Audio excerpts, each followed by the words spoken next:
Pemirsa, kiper Martin Pas dan penyerang Oloromeni siap tempur bela timnas Garuda di babak keempat kualifikasi Piala Dunia 2026 zona Asia.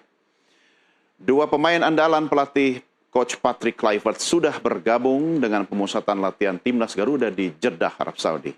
Martin Pas punya rekor bagus saat melawan Arab September tahun lalu. Kiper klub FC Dallas itu menepis sepakan penalti pemain Saudi sehingga laga berakhir imbang 1-1. Sementara Romeni totalitas untuk mempercepat pemulihan cederanya dengan tidak memakan gula sama sekali.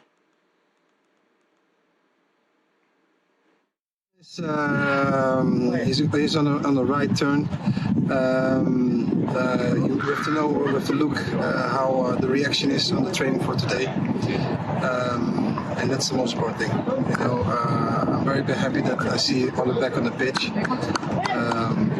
So we were very careful with him.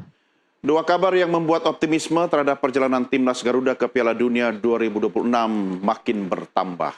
Lebih jelasnya, pemirsa, mari sama-sama kita diskusikan dengan narasumber kami yang sudah terhubung melalui sambungan Zoom, analis sepak bola Yusuf Kurniawan alias Bung Yuke. Bung Yuke, dua nama yang menggugah semangat kita makin optimis. Komentar Anda?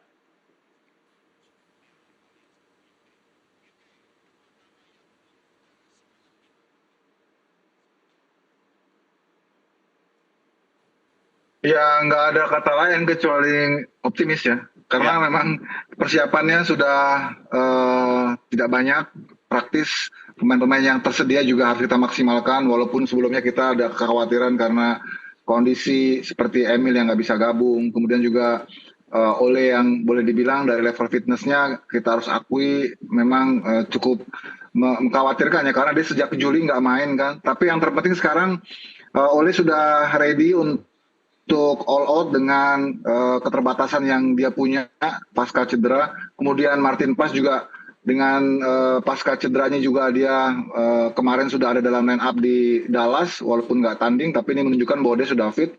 Semoga aja kendala-kendala yang ada sebelumnya sudah bisa tereliminasi lah dengan kesiapan dari Martin Pas maupun juga Ole gitu. Karena ini memang dua pemain kunci ya. Yang satu di paling belakang, yang satu di paling depan gitu.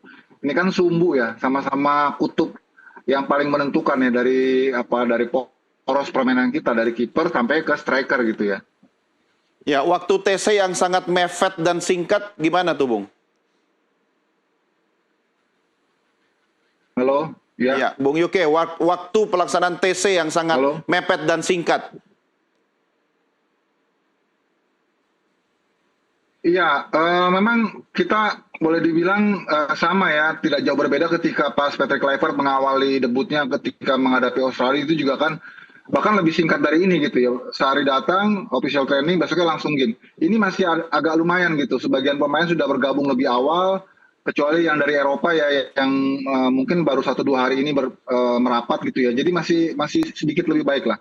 Tapi kan kondisi tim yang awal pertama dipegang Kluivert saat kita dibantai sama Australia dengan yang sekarang kan relatif sudah berbeda. Yang sekarang kan sudah bonding ya pemain-pemainnya, sudah saling mengenal satu sama lain. Terus tambahan juga beberapa amunisi yang menjanjikan ya seperti Milano Jonathan gitu kan, yang saya harapkan ini bisa menjadi senjata tambahan lah buat kita yang mungkin sebelumnya Arab nggak ngira gitu lah bahwa kita punya pemain baru yang bisa melumpuhkan mereka gitu. Jadi mudah-mudahan aja dari gabungan semua kondisi yang ada sekarang yang termutakhir ini dari sisi kolektivitas, chemistry, bonding jauh lebih baik. Materi pemain juga artilerinya dibanding ketika menghadapi Arab sebelumnya gitu. Ya, baik. Bung Yuke, kita rehat sejenak. Kita lanjutkan diskusi kita di segmen berikutnya. Pemirsa, kami segera kembali sesaat lagi. Tetap bersama kami.